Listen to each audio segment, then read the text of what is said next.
హే హయ్యస్, మేమైతే కాట్రాలో ఉన్నాము. కాట్రాలో వచ్చేసాము.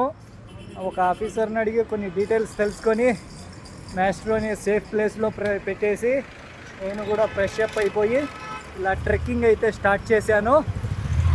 ట్రెక్కింగ్ ఎక్కడికి అంటే కొండల్లోకే ఒక 15 కిలోమీటర్లు ట్రెక్ చేసుకుంటూ వెళ్ళాలి. కనీసం 4-5 గంటలు పడుతుందని చెప్పారు ఆఫీసర్ గారు. అసలు ఈ కాట్రా నుంచి ట్రెక్కింగ్ చేసుకుంటూ ఎక్కడికి వెళ్ళేది మీకు ఏమన్నా తెలిసింటే కామెంట్ చేయండి.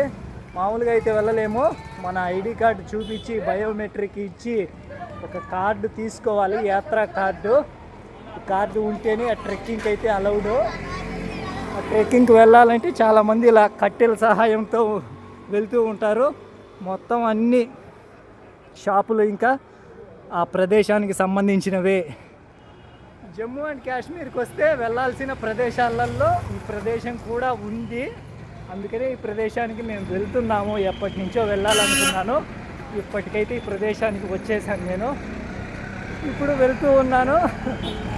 చాలా చాలా హ్యాపీగా ఉంది నాకైతే.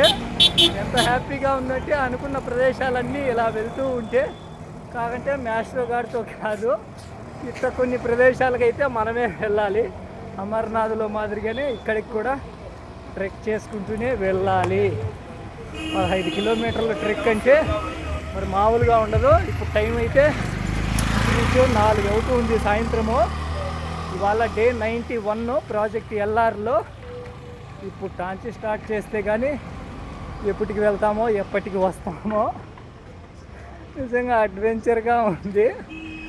మరెన్నో రోజులు ఉండవు ఈ కొండల ప్రదేశాలలో. అందుకు ఎంజాయ్ చేసుకుంటూ వెళ్ళిపోదాం ప్రతి ప్రదేశాన్ని అయినా కానీ. కాట్రా నుంచి ఇలా 15 కిలోమీటర్లు ఎక్కడికి వెళ్తామో మీరైతే కామెంట్ చేసేయండి.